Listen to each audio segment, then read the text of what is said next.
Samtang mga puso, madamo naman yung mga turista ang nakisadya sa highlight sa Kalibo Senyor Santo Niño at Etienne Festival. Samtang palapak sa imahe ni Senyor Santo Niño, gindagsa sa mga deboto. Nakatutok Kim Salinas. Maduagon nga costumes. Masadya kag mapagsig kasaot. Kag matulog nga tukar sang drums kag lyres. Ini ang nagsugata sa mga residente kag turista nga nagbisita sa Kalibo para masaksihan ang selebrasyon sang Kalibo Ati-Atian Festival 2024, ang Mother of all Philippine Festivals. Ang festival zone, pati kilid sang karsada, makitaan nga puno sang deboto nga nagme-merrymaking. Sa atubang sa St. John the Baptist Cathedral, gindag sa man ang blessing o kung pagbendisyon sa mga tribo nga nagpasakop sa Sadsad Ati-Atian Contest. May ara man sang tradisyonal nga palapak sang imahe ni Senyor Santo Niño sa ulo kag sa iban pa nga parte sang lawas sa mga deboto, ilabi na sa mga nagamasakit. Ang iban nga deboto may panaad o kung ginapangayo kay Senyor Santo Niño. Pareho na lang sa mag-asawa nga ini. Nga pangamuyo, nagrasyahan na sang anak.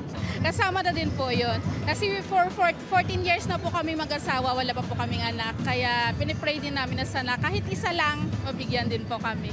Pinapanalangin ko lang din na maging maganda yung takbo ng buhay namin at saka yung katawan namin. Subong nga tuig, 35 ka mga tribo ang nagpasakop sa Ati-Atian Sadsad Contest. It's merrymaking. We have this street dancing compared to the other Ati-Atian Festival. The devotees or the tourists, local and foreign tourists can join the street dancing with the group of their choice naman. Si Rose, halin pa sa Estados Unidos. Great, amazing, awesome, wonderful. We're having so much fun.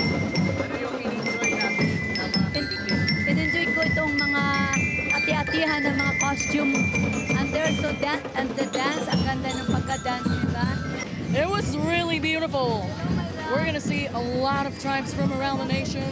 Despite the fact that I'm from the United States, it's going to be so cool.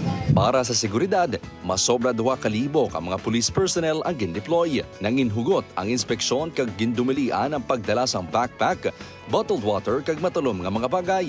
We have consider ang mga bawal sa ngayon para at least harmonious yung pag-celebrate natin ng ating Ate Fest. Kahapon, isa ka pilgrim mass ang ginhiwat kag insundan sang grand procession sa pagpanguna mismo sang alkalde. Viva kay Senyor Santo Niño! Viva! Upod kay Romel Porquia, Kim Salinas, 1 Western Visayas.